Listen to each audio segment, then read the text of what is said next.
Hello, and welcome all to Movie Hunter, the show that checks down the quality of all sorts of movies. My name is Hunter, and today in the 35th episode, our target is The Muppets Take Manhattan, produced by Henson Associates and Delphi 2 Pictures, and distributed by TriStar Pictures. Having directed The Great Muppet Caper, which released in 1981, and co-directing The Dark Crystal, which released in 1982, back-to-back, Jim Henson decided to step back from directing this one and instead serve as the executive producer. The film would instead be directed by fellow Muppet performer and co-director of The Dark Crystal, Frank Oz. Henson stated, quote, "I was looking at the year ahead and thought my life was very busy, and I thought maybe it was time to have Frank directing one of these." Moving away from the working title Muppet Movie 3, The Great Muppet Caper screenwriters Jay Tars and Tom Patchett wrote the first draft under the title The Muppets The Legend Continues, which Oz dismissed for being way too over-jokey. After getting Henson's encouragement to do so, Oz revised the screenplay to develop the oomph of the characters and their relationships. The list of guest stars originally looked very different, with Dustin Hoffman among them, in which he was going to do an impression of film producer Robert Evans. However, he dropped out at the last minute, deciding that the impression could be offensive to Evans, bringing many other of the big names to leave as well. The Muppets Take Manhattan released on July 13th, 1984, and made $25.5 million on a budget of $8 million. Frank Oz was the director and also a writer of the screenplay, alongside Tom Patchett and Jay Tars, who also wrote the story. It was based on The Muppet Show by Jim Henson, and the producer was David Laser. The cinematography was by Robert Painter, and the editor was Evan Lotman. The songs were written by Jeff Moss, and the film was composed by Ralph Burns. The Muppet performers were include Jim Henson, Frank Oz, Jerry Nelson, Richard Hunt, Dave Goelz, Steve Whitmire, Catherine Mullen, Karen Prowl, Brian Mule, Bruce Edward Hall, Carol Spinney, Martin P. Robinson, Cheryl Baylock, Louise Gold, Aaron Osger, and Cynthia Alder. The cast includes Louis Zorich, Juliana Donald, Lonnie Price, Gates McFadden, and Graham Brown. The cameo guest stars include Frances Bergen, Bernie Brillstein, Art Carney, James Coco, Dabney Coleman, Elliot Gord, Gregory Hines, Dr. Cyril Jenkins, Mayor Edward I. Notch, John Landis, Linda Lavin, David Laser, Liza Minnelli, Joan Rivers, Brooke Shields, and Vincent Sardi Jr. Interestingly, the film was adapted by Marvel Comics into a 68-page story in Marvel Super Special number 32. Unlike the previous two Muppet films, The Muppet Movie and The Great Muppet Caper, as well as The Dark Crystal, this film was not produced by ITC Films due to financial difficulties, and instead by TriStar Pictures, meaning that it is one of only 3 Muppet films to have the distribution rights under Sony Pictures and not Walt Disney Studios. In 2019, a TV series called The Muppets Live Another Day was going to be released to Disney Plus that would take place after the events of this film, but was cancelled later that same year. The film follows Kermit and various Muppets graduating college and performing their theatrical production Manhattan Melodies. Inspired by their performance, the Muppets decide to attempt to take their production to Broadway, but fail to get a producer. Worrying that they are being a burden on the responsible Kermit, the Muppets pretend like they've gotten job interviews out of town and decide to go their separate ways, though Miss Piggy stays behind in secret.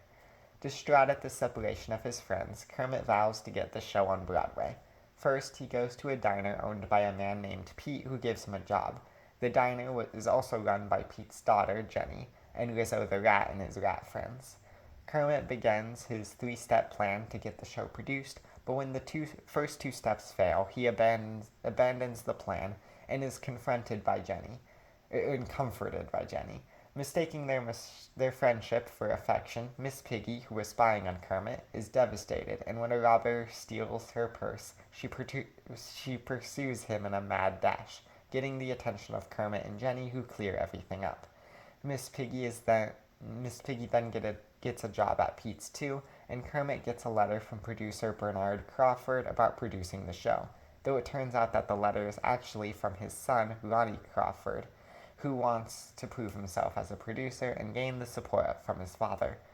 Satisfied with the news, Kermit is distracted while crossing the street and is struck by a taxi, and later wakes up with amnesia and is left to start a new life.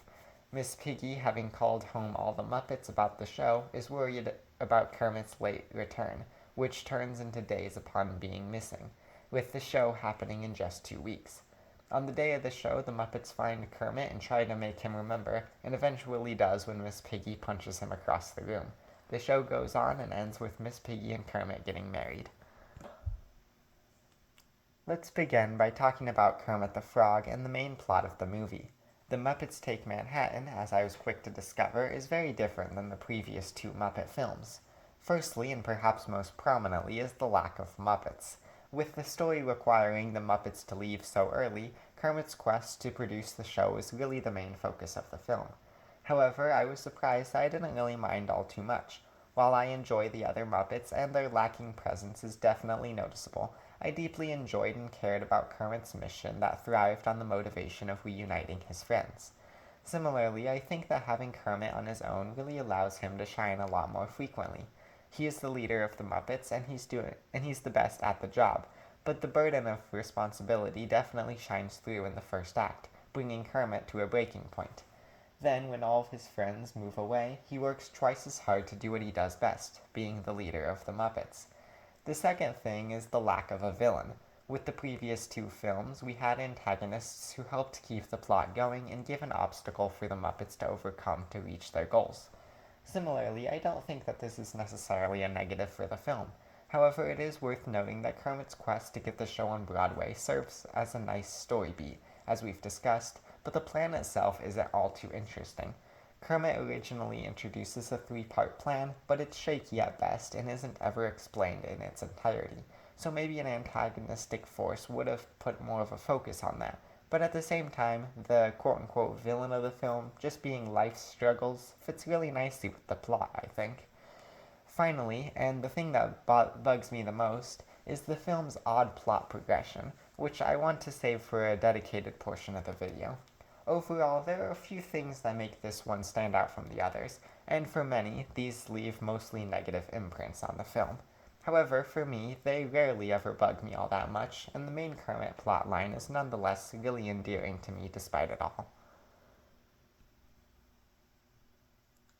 Next, I want to expand a bit more on the point about the Muppet cast being missing for a large portion of the film, and discuss the parts that they actually have in it. After the Muppets all leave, we get some dedicated moments to catch up on their lives when they send letters to Kermit. Fozzie Bear is possibly the best of these, being arguably the most upset about the Muppets going their separate ways, but going through with it regardless for Kermit's sake. Fozzie went to Maine to hibernate, but struggles to fall asleep with the other bears there.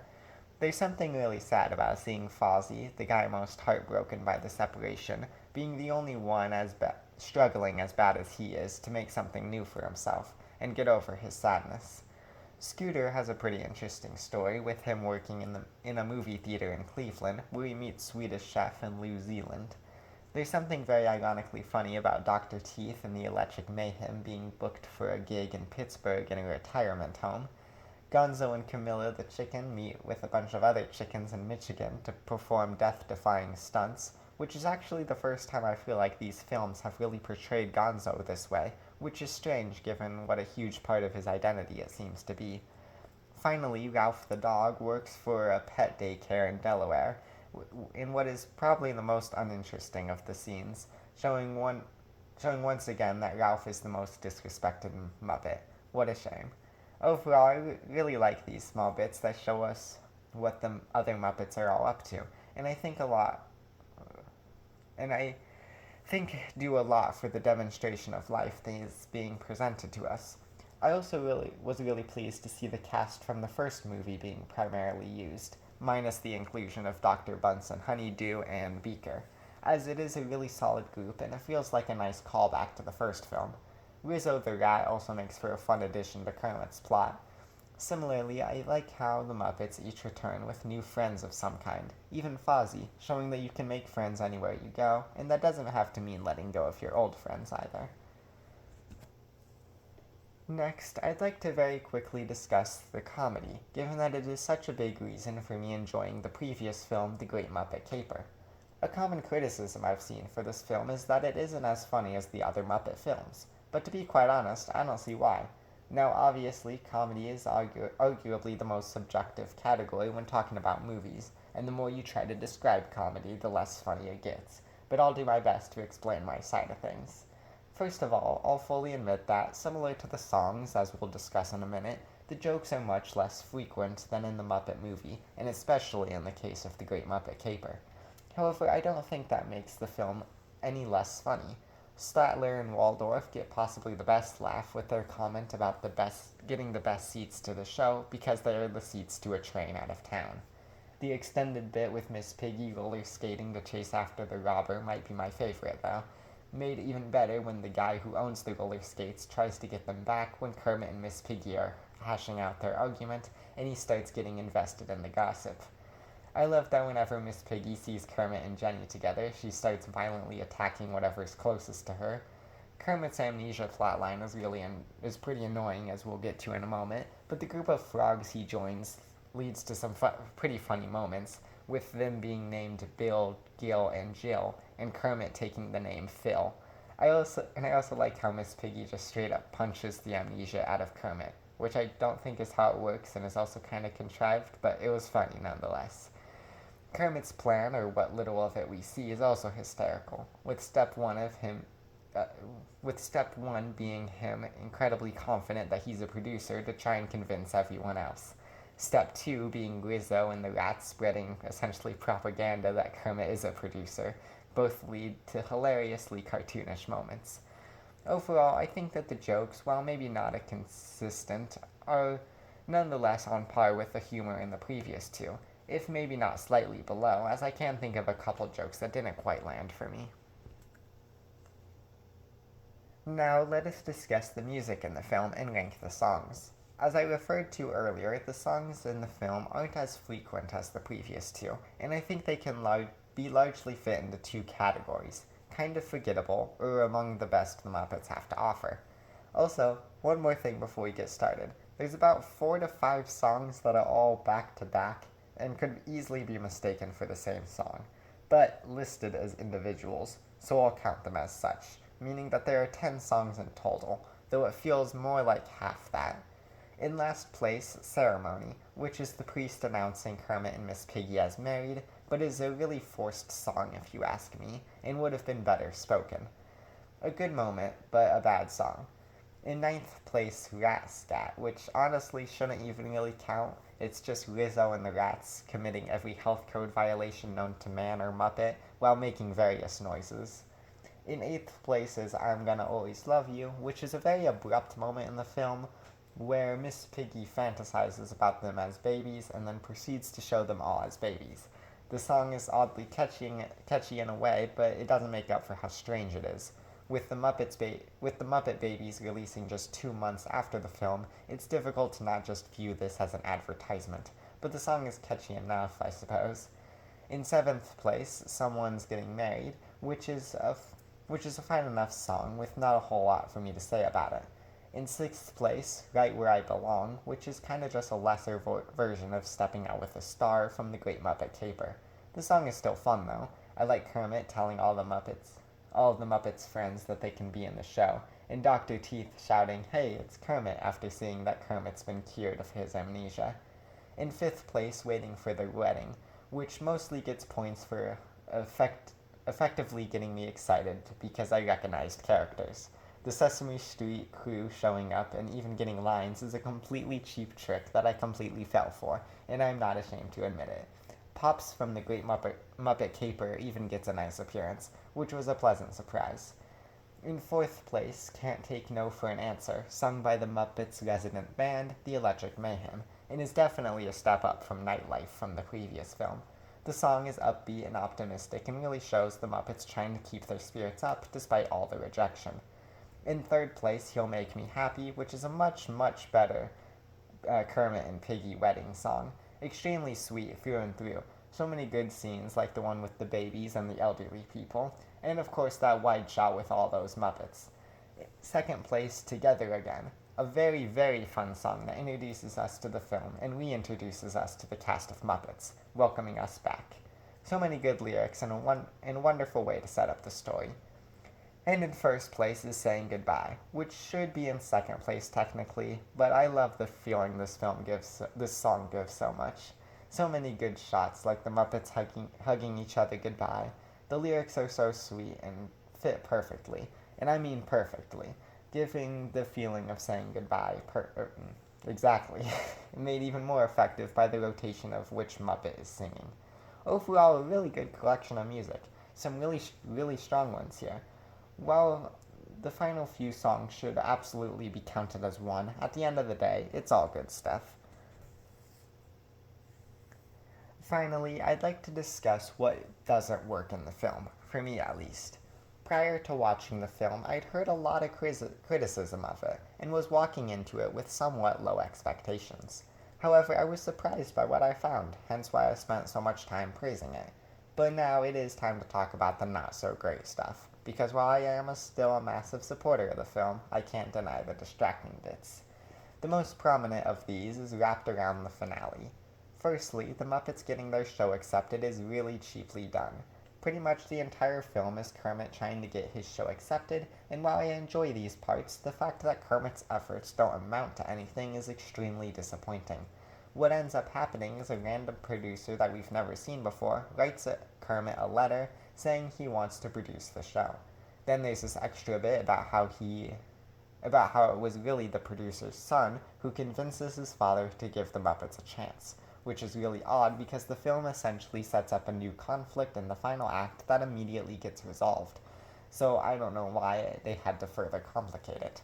Regardless, it is really disappointing to see Kermit's efforts go unrewarded and instead have the solution be by sheer chance. And while one could say that Kermit spreading the news about the show possibly could be how the producer's son found out, as it turns out, the producer's son is actually seen for a moment during the song that plays when the Muppets are all initially looking for a producer. So not only does the film not try to make it seem like Kermit's efforts were helpful in the slightest, but it actually outright confirms that Kermit's adventure throughout the film was unhelpful. And worse yet, the film throws in an amnesia plotline out of nowhere, and while this does lead to some funny moments, we were in the final couple dozen minutes at this point, and we all know that Kermit's going to get his memories back. So I feel like this time would have been much better spent either with the play or with a nice reunion scene between Kermit and the gang. In the end, this conclusion is made significantly better by the play and the wedding scenes, but it is nonetheless a very evident dip in quality for the film. I give The Muppets Take Manhattan a 9 out of 10. For being a really good Muppet film. I really don't see the reason for so many disliking this one so much. It definitely has its dips in quality that simply aren't present in the previous two films, but its highs more than make up for it, in my opinion at least. While I definitely prefer The Great Muppet Caper, this is nonetheless a more than worthy entry in the Muppet franchise. Well, that's all folks. I hope you enjoyed and feel free to share any opinions you had on the movie.